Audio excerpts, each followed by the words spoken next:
पंडित जवाहरलाल नेहरू बालदिन मराठी निबंध.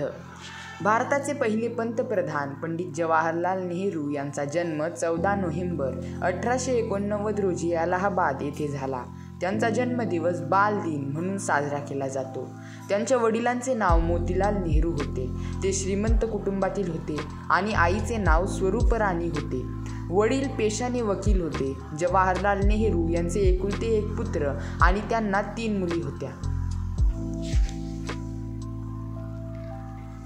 जवाहरलाल नेहरू हे शांतताप्रिय होते, पण ब्रिटिशांनी भारतीयांना कसे वागवले हे त्यांनी पाहिले. त्यामुळे त्यांनी स्वातंत्र्य चळवळीत सामील होण्याचा निर्णय घेतला. त्यांचे देशावर प्रेम असल्यामुळे त्यांनी महात्मा गांधींशी हस्तांदोलन केले. परिणामी ते महात्मा गांधींच्या असहकार चळवळीत सामील झाले. स्वातंत्र्य लढ्यात त्यांनी अनेक आव्हानांना सामोरे जावे लागले. ते अनेक वेळा तुरुंगातही गेले, मात्र त्यांचे देशावरील प्रेम ढळले नाही. 15 ऑगस्ट 1947 रोजी भारताला स्वातंत्र्य मिळाले. जवाहरलाल नेहरूंच्या अथक प्रयत्नांमुळे ते भारताचे पहिले पंतप्रधान म्हणून निवडले गेले. नेहरू आधुनिक विचारसरणीचे होते. भारताला अधिक आधुनिक आणि सुसंस्कृत देश बनवायचे होते. गांधी आणि नेहरू यांच्या विचारसरणीत फरक होता. गांधी आणि नेहरूंच्या सभ्यतेबद्दलचा दृष्टिकोन वेगळा होता. 31 ऑक्टोबर 1940 रोजी भारतावर युद्धात सहभागी होण्यासाठी दबाव टाकल्याच्या विरोधात नेहरू यांनी केलेल्या वैयक्तिक सत्याग्रहामुळे त्यांना अटक झाली.